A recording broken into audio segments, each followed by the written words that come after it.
আপোষ করেন নাই, করেছে? করেন নাই। উনি ইচ্ছা করলে অনেক আরামে এসে কাটাতে পারতেন। এই স্বৈরাচারী খুনি হাসিনা ওনাকে বিনা বিচারে 6টি বছর কারাগারে বন্দী রেখেছিল, কিন্তু উনি এই কারাগারে সঠিক চিকিৎসা পর্যন্ত পান নাই। উনি একটা মানুষের সাথে কথা বলার সুযোগ পান নাই, কারাগারে নিঃসঙ্গভাবে উনি জীবন কাটিয়েছেন। তারপর উনি স্বৈরাচারের সাথে আঘাত করেন নাই। উনি যদি আঘাত করতেন তাহলে ওনার জেল কাটতে হতো না, ওনার ছোট ছেলেকে হারাতে হতো না, আজকে আমাদের বিএনপির ভারপ্রাপ্ত চেয়ারম্যান তারেক রহমান দেশের বাইরে থাকতে হতো না। ওনাকে বিভিন্ন প্রলোভন দেখানো হয়েছে, ওনাকে 100 সিট দিবে, ওনাকে বিরোধী দলের নেত্রী বানাবে, কিন্তু উনি সেই সমস্ত প্রস্তাব ঘৃণা করে প্রত্যাখ্যান করেছেন শুধুমাত্র এই দেশের স্বার্থে, জনগণের স্বার্থে।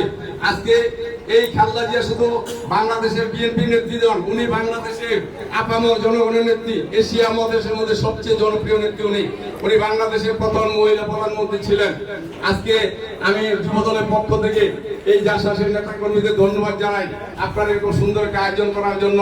আপনারা, আমার অনুরোধ থাকবে, মন খুলে আপনারা দোয়া করবেন, শুধু এখানে না, বাড়িতে গিয়ে আপনারা নামাজ পড়ে কোরআন তেলাওয়াত করে দেশ নেত্রীর জন্য দোয়া করবেন। আল্লাহ পাক যেন ওনাকে সুস্থ করে আবার আমাদের মাঝে ফিরিয়ে দেন, এবং দেশের স্বার্থে, দেশের এই ক্লান্তি লোকে দেশ নেত্রী বেগম খালেদা জিয়াকে আমাদের অনেক প্রয়োজন।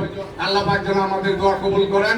আরেকটা কথা হচ্ছে, আমাদের প্রিয় নেতা বিএনপি জাতীয় নির্বাহী কমিটির অন্যতম সদস্য মোস্তাফিজুর রহমান দীপু ভাই দানিশ প্রতীক পেয়েছেন।